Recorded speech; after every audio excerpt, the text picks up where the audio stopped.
How do you become an MLA candidate in British Columbia? The right to become a candidate in a provincial election is set out in the Charter of Rights and Freedoms and governed by the Election Act. The Election Act outlines who is qualified to run as a candidate in a provincial election.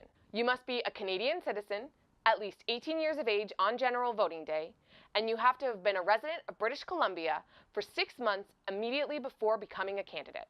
In addition, you must not be disqualified according to the Election Act. So who's disqualified? Well, members of the House of Commons in Canada, or MPs, judges of the Court of Appeal, or Supreme Court of British Columbia, or individuals who have been disqualified from voting or holding office based on conviction of vote buying, intimidation, corrupt voting, or subversion of an election by an official. So essentially, if you can vote in British Columbia, you can probably run as a candidate. If you're qualified, you need to submit your nomination papers to Elections BC to get on the ballot. This includes filling out various nomination papers. First, you must find a financial agent who will be in charge of all of your finances throughout the campaign. You must also find an auditor who will audit your campaign if it goes over $10,000, a $250 deposit, and additionally you need 75 signatures of people living in the electoral district that you wish to run in who will nominate you as a candidate. After that, you must sign a privacy policy and a statement of disclosure.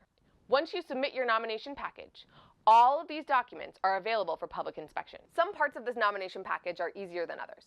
For example, you can actually be your own financial agent if your campaign is going to be small enough and you think that you can take on both that workload and running as a candidate.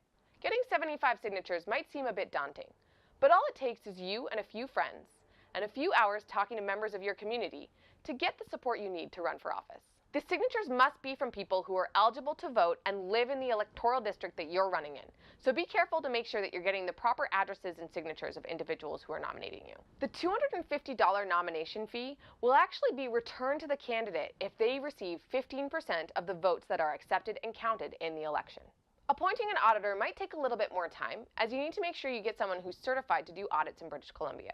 Now, this ask is actually a job offer, as you are reaching out to somebody who will be hired to audit your campaign if you go over $10,000 in expenditures. Now, most small campaigns don't reach this $10,000 threshold, but you still need an auditor to qualify as a candidate. There are two ways of filing your nomination with Elections BC. You can be a standing nomination or an ordinary nomination. The difference between these two depends on the time that you submit your papers. See the links below for a full detailed account of how these election dates work. If you want to run with a specific political party in British Columbia, you need to seek nomination from the party directly. When it comes to filing your nomination papers with Elections BC, you will have to put your association on those documents, and the party will also have to submit additional documentation. Running as an independent doesn't require any extra work. Political parties often have nominations well before the election period to see who will run for their party in a specific electoral district. This process will be elected on internally by the party itself, and whoever they put forward as their nominee will then submit their nomination papers to Elections BC. You don't have to live in the electoral district where you're nominated as a candidate, which means if you really want to run with a specific political party that already has a nominee in your electoral riding, reach out and ask if they have an open district where they might consider putting you forward as a nominee.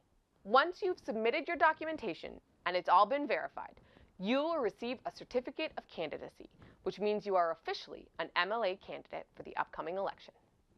So, to become an MLA candidate, you require $250 up front for your nomination deposit and about a day's worth of work to complete all of your nomination documentation. That being said, there are many systemic barriers that might stop someone from putting their name forward as an MLA candidate.